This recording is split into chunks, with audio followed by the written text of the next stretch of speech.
Shalom, selamat bergabung dalam Menara Doa Pagi. Senang bertemu Bapak Ibu di dalam Menara Doa Pagi. Ada kemenangan, ada firman Tuhan. Sebab bersama dengan Tuhan Yesus setiap saudara memperoleh kekuatan baru. Terimalah di pagi hari ini kekuatan baru. Percayalah Tuhan berjanji kita lebih dari pemenang. Mari kita berdoa. Bapa di sorga, kami mulai Tuhan Menara Doa Pagi ini.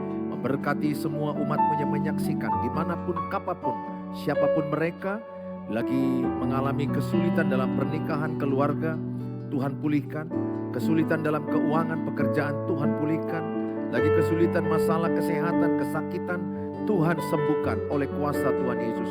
Hal-hal lain yang mereka sedang harapkan, pekerjaan anak-anak, perjodohan, keturunan, ada rumah yang mau dijual, segala sesuatu yang mereka butuhkan. Kami berdoa dalam nama Tuhan Yesus, kasih karunia-Mu menyertai orang yang percaya padamu. Dalam nama Tuhan Yesus kami berdoa. Amin. Mari sama-sama kita datang kepada hadirat Tuhan. Bagaikan tanah kering yang merindukan air, demikianlah jiwaku haus akan Engkau. Rindu selalu Yesus. Ku rindu selalu hadir-Mu di hidupku, memulihkan jiwaku, hapuskan air mataku, mengalirlah kuasa Roh Kudus, mengalirlah di tempat ini, mengalirlah oh Roh Kudus, pulihkan, mengalir Roh Kudus, mengalirlah kuasa Roh Kudus, mengalirlah di tempat ini, mengalirlah oh Roh Kudus, pulihkanku. Kami rindu selalu Tuhan. Bagaikan tanah kering yang merindukan air,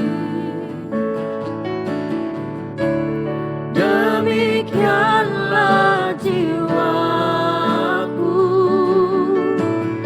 haus akan Engkau. Kami rindu selalu. Ku rindu selalu hadir-Mu di hidupku, Memulihkan kami Yesus. memulihkan jiwaku, hapuskan air mataku, mengalirlah kuasa Roh Kudus, mengalirlah di tempat ini, mengalirlah oh Roh Kudus, pulihkanku,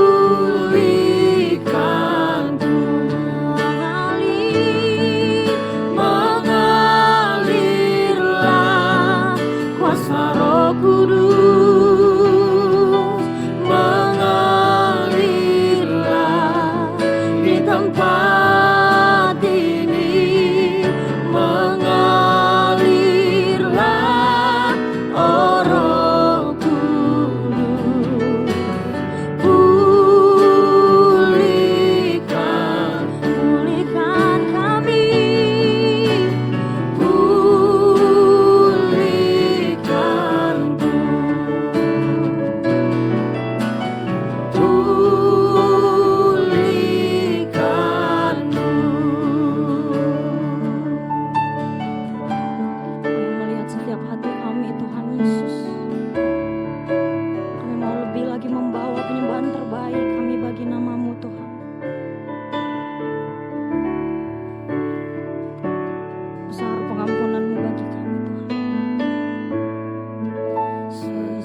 ke dalam tubir laut, kau melemparkan dosaku. Tiada kau perhitungkan Tuhan. Tiada kau perhitungkan kesalahanku. Besar kasih-Mu Tuhan. Betapa besar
kedatangan-Mu tidak terlalu panjang untuk bisa menolong kami Tuhan.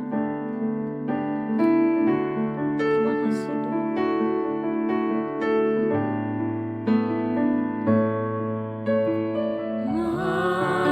Mampirlah dengar doaku, Yesus penebus. Orang lain kau hampiri, jangan jalan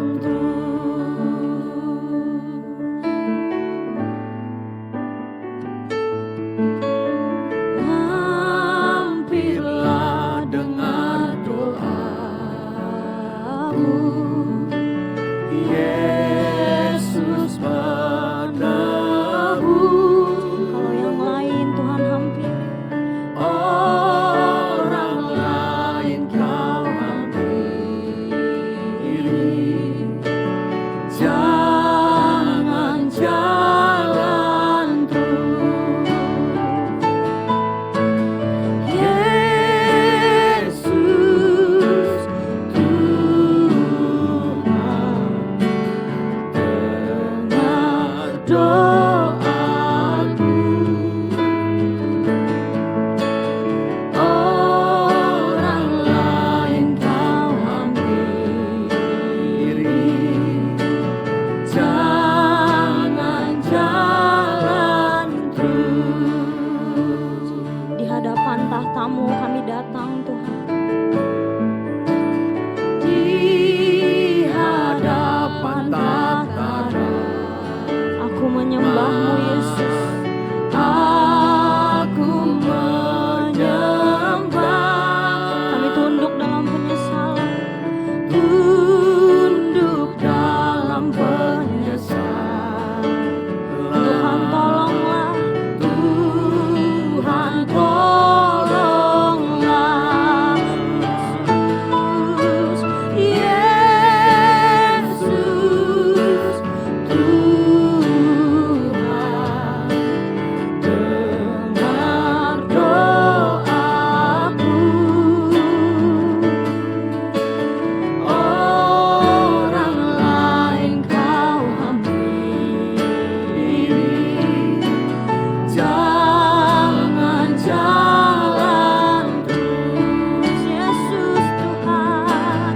Yesus Tuhan, dengar doaku. Orang lain kau hampiri, jangan jalan terus.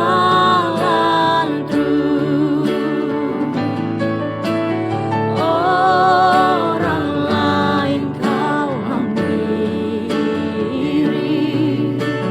jangan jalan terus. Orang lain kau hampiri,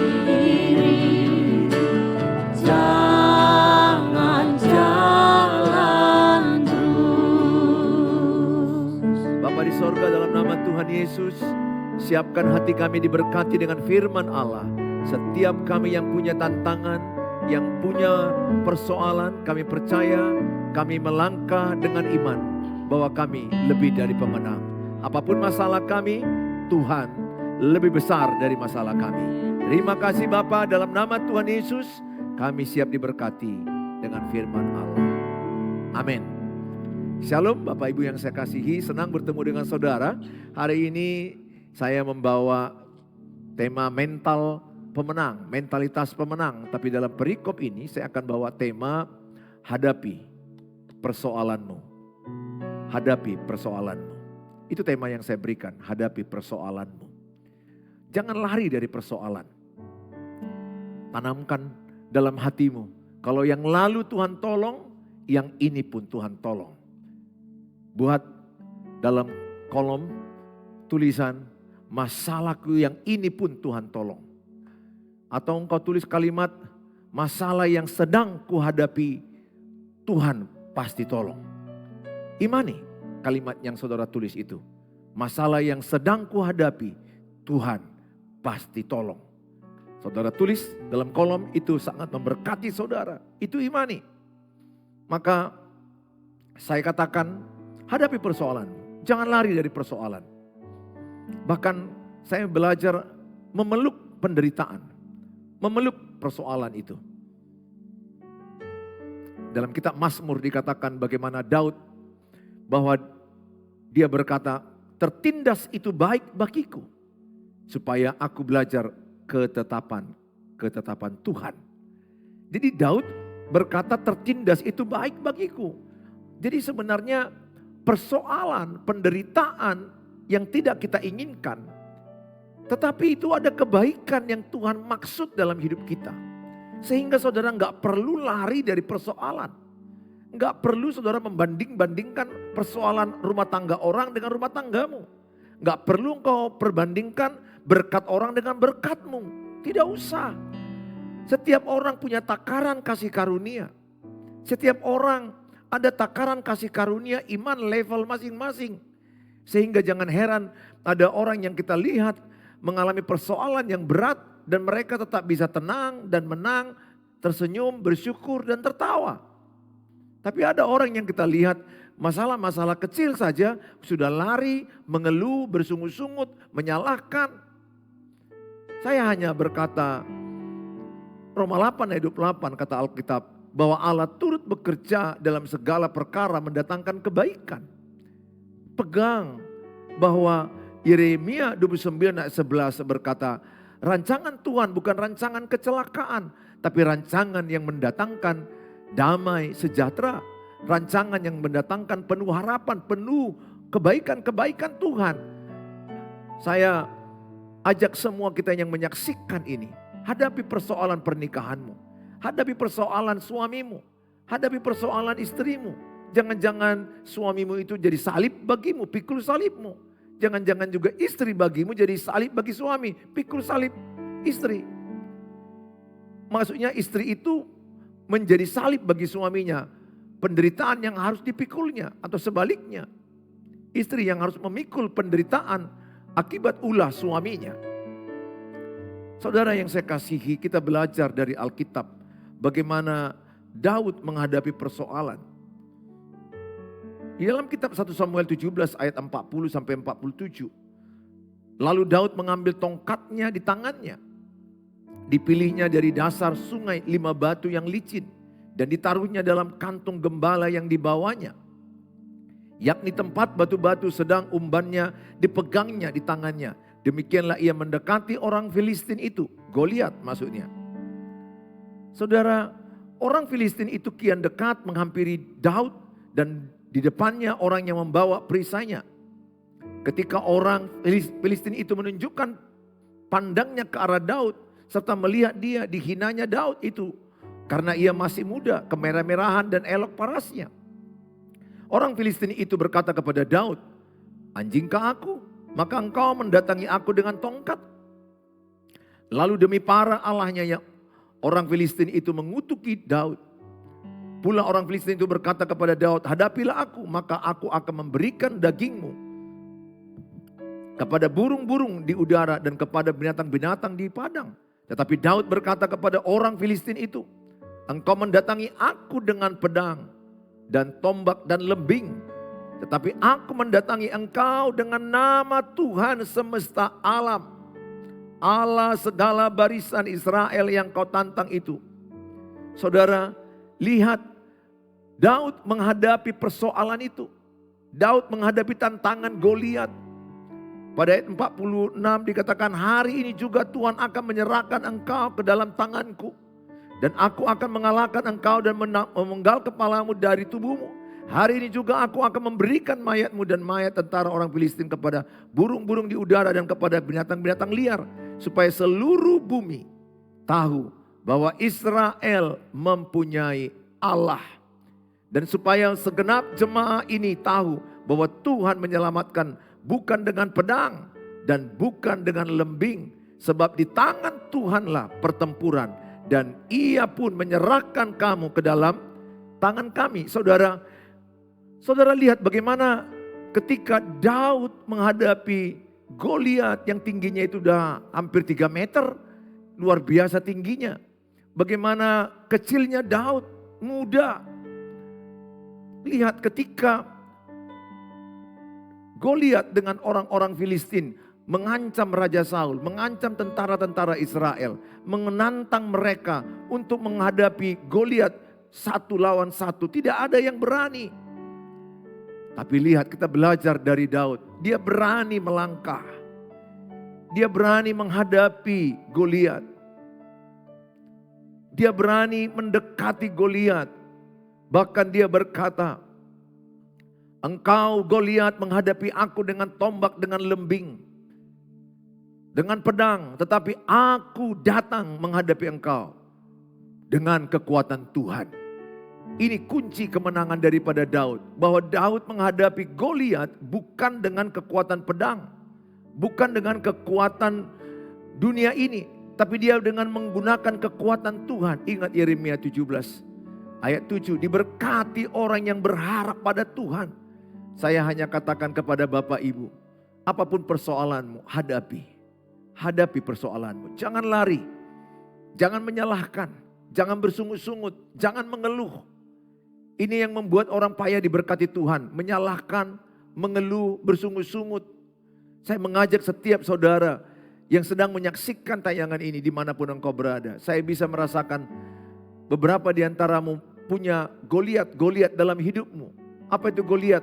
Tantangan, persoalan, gunung-gunung persoalan yang berat. Dan engkau merasa tidak kuat, merasa tidak mampu. Alkitab katakan 2 Korintus 5 ayat 7. Hiduplah, berjalanlah dengan iman, bukan dengan apa yang kita lihat. Jangan melihat Goliatmu, tapi lihatlah Tuhan yang beserta dengan engkau. Lihatlah Tuhan yang ada bersamamu.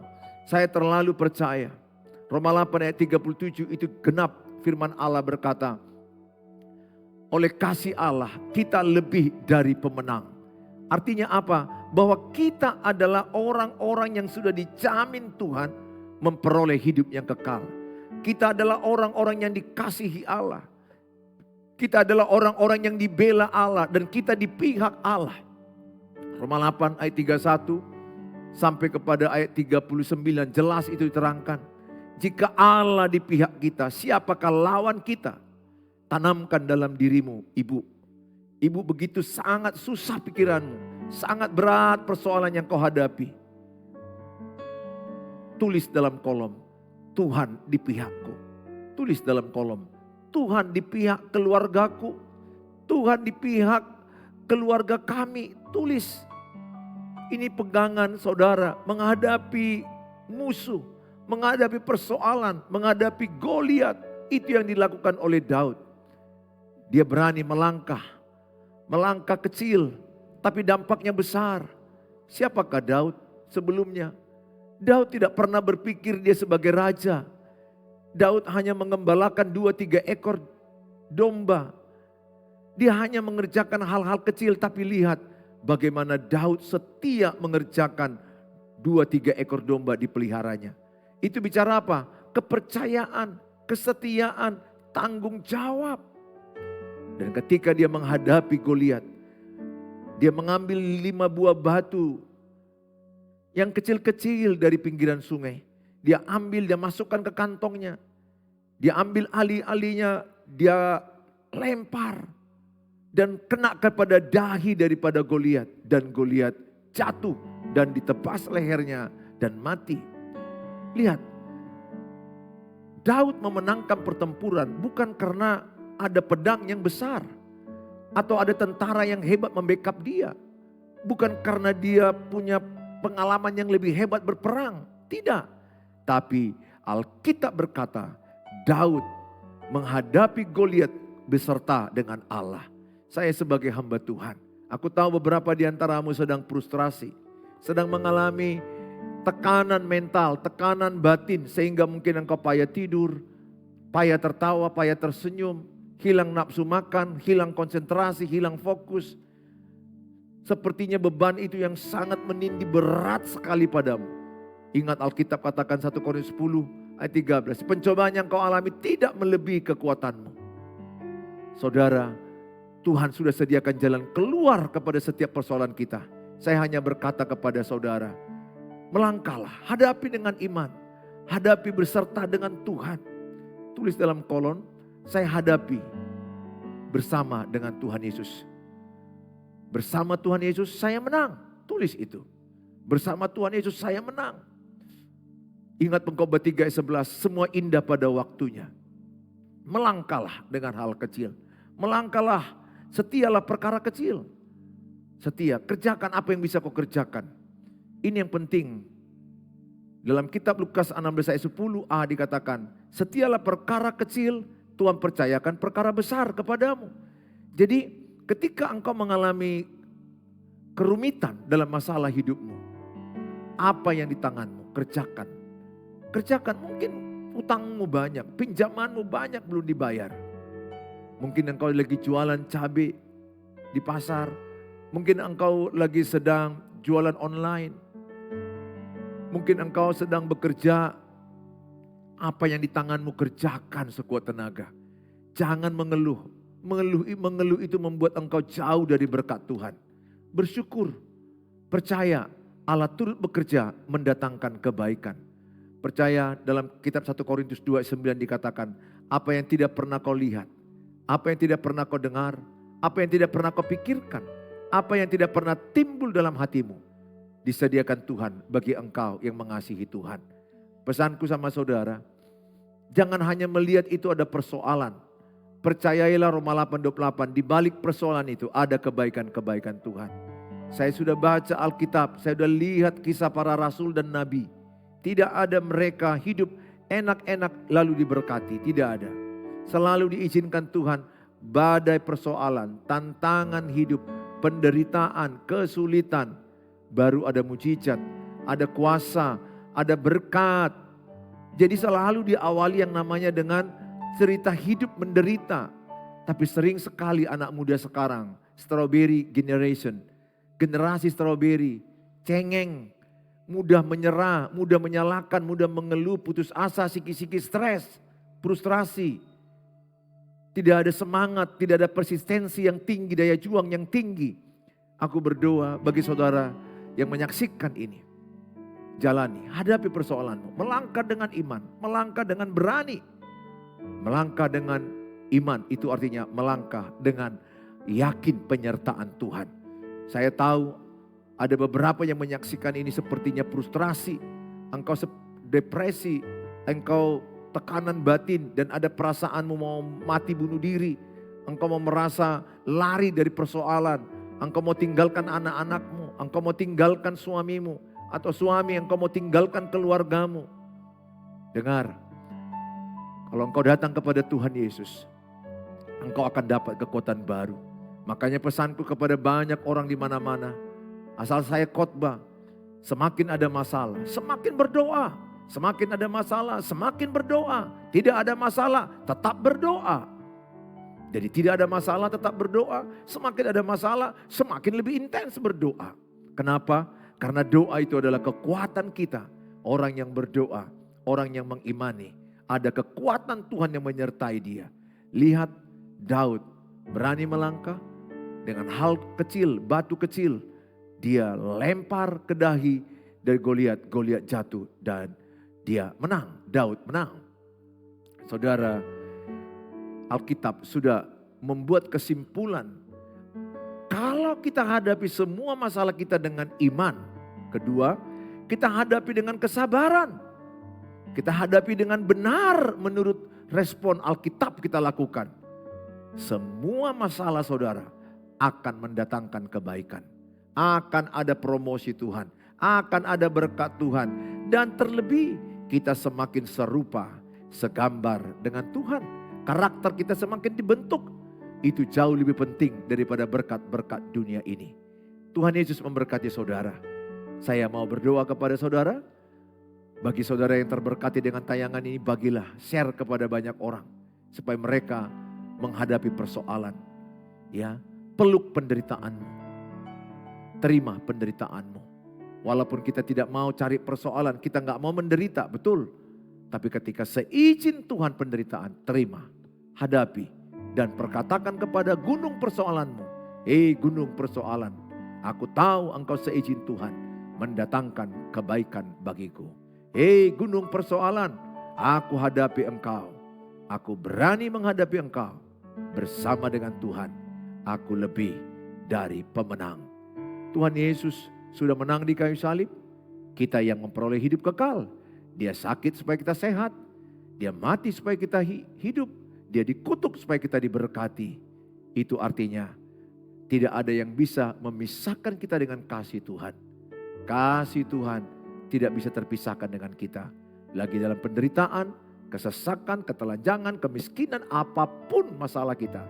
Alkitab Roma 8 katakan tidak ada yang bisa memisahkan kita dengan kasih Tuhan. Artinya kasih Tuhan selalu ada kepada kita. Tuhan menyertaimu. Jangan mau tertipu iblis. Ada perasaan aku sendiri menghadapi masalah. No, engkau tidak sendiri. He is Immanuel. Allah yang menyertaimu, Allah yang menyertai saya, Allah yang menyertai orang yang percaya kepadanya. Ibrani 13 ayat 5 dikatakan, aku sekali-kali tidak akan pernah meninggalkan engkau. Sekalipun doamu belum dijawab Tuhan, tetaplah percaya kepada Tuhan. Bahkan sekalipun doa kita tidak dijawab sama sekali, tetaplah berkata, aku percaya kepada Tuhan. Jadi iman kita bukan karena doa dijawab, tidak dijawab, tetap beriman kepada Tuhan. Tuhan Yesus memberkati saudara, jadilah pemenang. Mari kita berdoa. Bapa di sorga, dalam nama Tuhan Yesus, mereka yang menyaksikan tayangan ini, terberkatilah mereka. Yang lemah dikuatkan, yang susah dihiburkan, yang putus asa diberi semangat yang baru. Rumah tangga yang tidak rukun dipulihkan Tuhan. Suami istri yang bertengkar, cekcok, Tuhan urapi menjadi suami istri yang rukun damai. Tuhan jamah mereka untuk mereka mematikan egois, membuang kesombongan mereka, dan mereka mau merendahkan hati sehingga mereka bisa memberkati pasangan dan anak-anak mereka. Hamba-Mu berdoa bagi mereka yang sedang sakit, mereka yang lagi susah di rumah sakit, di tempat tidur, dimanapun mereka berada, urapilah Tuhan mereka, sembuhlah dalam nama Tuhan Yesus. Urapi obat-obat, alat-alat medis, dan kemudian dokter-dokter dan perawat, urapilah Tuhan menjadi kesembuhan bagi mereka. Mereka yang lagi berjuang masalah keuangan, pekerjaan, usaha, menjual tanah, menjual rumah, mencari jodoh, mendapat keturunan, mereka lagi berjuang. Hamba-Mu berdoa dalam nama Yesus. Tuhan tolong mereka. Tuhan tolong mereka dalam nama Tuhan Yesus. Tuhan tolong. Tuhan jawab doa-doa mereka seturut dengan kehendak-Mu. Buatlah setiap kami yang menyaksikan ini menjadi orang-orang yang menghadapi persoalan, tidak lari dari persoalan, tapi kami berkata, di balik persoalan itu ada kebaikan Tuhan, ada berkat Tuhan, sehingga semua jemaat-Mu adalah orang-orang yang punya mental pemenang. Terima kasih Bapa, dalam Tuhan Yesus kami berdoa, kami mau terima berkat-Mu. Mari sama-sama kita mengucapkan doa Bapa kami. Bapa kami yang di sorga, dikuduskanlah nama-Mu. Datanglah kerajaan-Mu, jadilah kehendak-Mu di bumi seperti di sorga. Berikanlah kami pada hari ini makanan kami yang cukupnya. Dan ampunilah kami akan kesalahan kami, seperti kami ampuni orang bersalah pada kami. Dan janganlah bawa kami dalam pencobaan, tapi lepaskanlah kami daripada yang jahat, karena Engkau yang punya kerajaan dan kuasa dan kemuliaan sampai selama-lamanya. Amin. Bawalah berkat damai dari Allah Bapa, cinta kasih sempurna Tuhan Yesus, penyertaan Allah Roh Kudus, memberkati yang percaya. Sama-sama katakan amin. Amin. Tuhan Yesus berkati saudara. Kalau saudara terberkati, bagilah link ini kepada banyak orang, supaya banyak orang semangat dalam menghadapi persoalan hidup. Tuhan Yesus berkati. Shalom.